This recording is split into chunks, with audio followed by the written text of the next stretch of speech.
દેશની સીમાઓ માતાના વસ્ત્ર સમાન છે. તેનું રક્ષણ કરવું દરેક ભારતીયની ફરજ છે.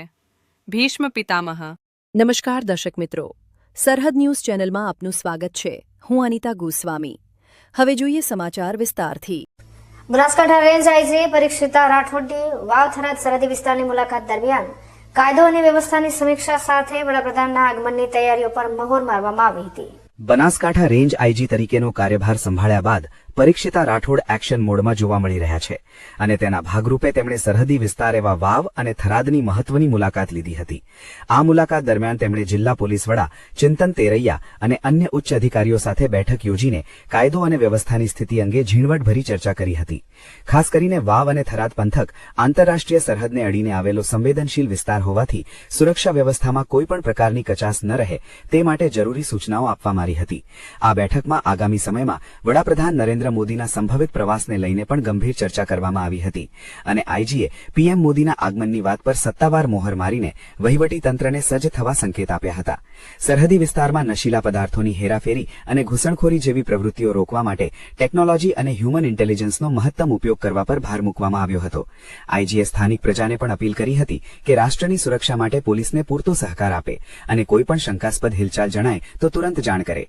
જનતાની સુરક્ષા માટે વાવ થરાદ પોલીસ 24 કલાક ખડે પગે રહેશે તેવી ખાતરી આપીને તેમણે અધિકારીઓમાં નવો જોમ ભર્યો હતો. આ મુલાકાતથી પોલીસ બેડામાં પણ ભારે દોડધામ જોવા મળી હતી અને સુરક્ષા ચક્ર વધુ મજબૂત બનાવવાની કવાયત તેજ કરવામાં આવી છે.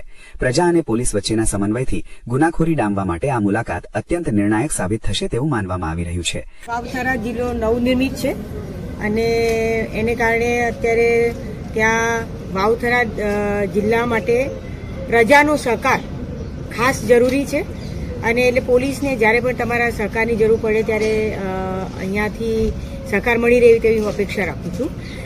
નજીકના ભવિષ્યમાં પીએમ સાહેબની વિઝિટ છે અને એના માટે પણ અમારી બધી તૈયારી છે. બીજું કે વાવ થરાદ જિલ્લો એક એવો છે કે જે બોર્ડર આંતરરાષ્ટ્રીય બોર્ડર ઘણી લાંબી સંકળાયેલી છે અને એ બોર્ડરને લગતા જે પ્રશ્નો છે એ પ્રશ્નો પણ બહુ સારી રીતે આપણે સોલ્વ કરીએ સાથે મળીને અને પ્રજાના સુખાકારીની તમામ જે જાળવણી પોલીસની ફરજોમાં આવતી હોય છે એ કરવાની અમારી જવાબદારી છે.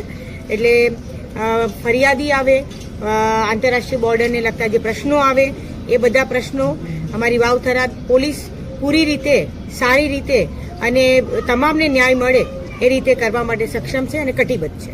સરહદી વિસ્તારની સુરક્ષા અને આગામી મહત્વના કાર્યક્રમોને ધ્યાને રાખીને પોલીસ તંત્ર સંપૂર્ણ સજ્જ છે અને જનતાના સહયોગથી શાંતિપૂર્ણ માહોલ જાળવી રાખવામાં આવશે.